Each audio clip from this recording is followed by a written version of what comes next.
Hi guys, Mr. Dean here, and I'm here to talk to you today about something in literature that we call characterization. Hopefully you can see this care. See, it's got the word character.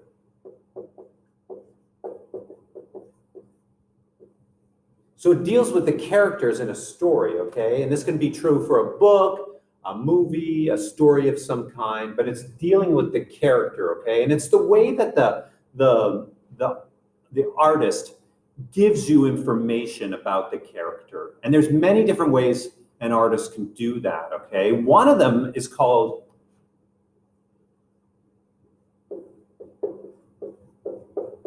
direct, okay? They can be direct about it. They can just tell you right away, oh, this is the bad guy. This person's terrible. This person's no good. Or this person's really kind. They're really nice. Now, to me, that's kind of lazy. I think that's a lazy writing. I think it's lazy. But maybe for some reason the artist decides, I'm going to be really direct with the reader and tell you right away, this person's bad. Now let's move on. There's a way that I think is more interesting and more fun, and it's not direct. It's the opposite of direct.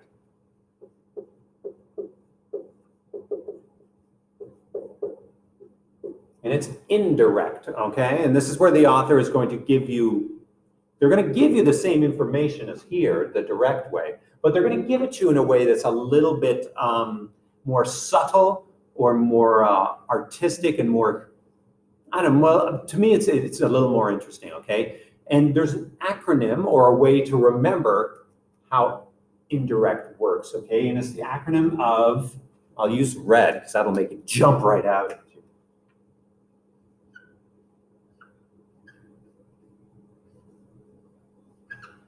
And I want you to think of the English word steal, like I'm going to steal something. And I want you to use these letters because they're going to help you remember. The S stands for speech, or what the character says, okay? Sometimes the character says things and you're in your head, you're like, that person is probably this type of a person, okay? For example, Darth Vader.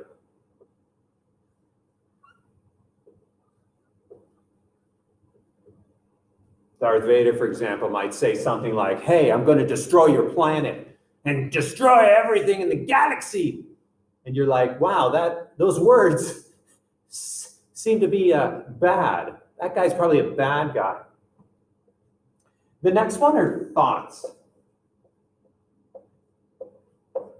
And sometimes in movies or in books, the artist lets you live inside a character's head, and you hear their thoughts. And inside their thoughts, you hear things and you're like, now I know a little bit about you, okay? This is especially tricky if you've got one of those characters who says something but actually believes something else. I'll go back to Darth Vader, like he said things like, I'm going to destroy the galaxy. But then inside his thoughts, he was really sad because he missed his children, Luke and Leia. He missed his little children. He wanted to give them a big hug, but he couldn't say that because he had to say things that were bad because he wanted to be a bad guy. But inside his thoughts, they betrayed him. He was actually a good guy. E stands for effect. And we're talking about the effect that this character has on others.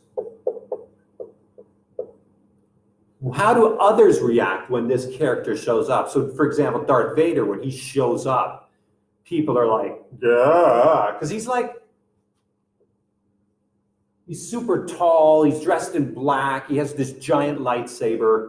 And when he shows up, people are like, ugh. And just that reaction of like how people react or the effect that a character has on somebody, that tells you a lot about that character. So if people are terrified, that character, there's something about that character that's terrifying. The next one is A, actions. Actions are very revealing as well. Because sometimes a character, when they do something, you can really look at what they do and say, yeah, okay, that's what kind of a person you are. I am learning a lot about you by watching what you do. I'm going to go back to Darth Vader again. Like he can be pretty scary. he does that thing where he chokes people. Have you seen that in the movies? So those kind of things are kind of like, that's a bad guy kind of thing. Why, that's weird. Why would he do that? Lastly,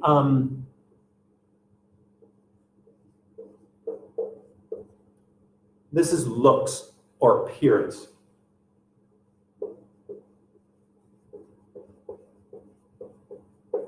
I kind of referred to this earlier, but like sometimes how a character appears, the clothes they're wearing, facial expression,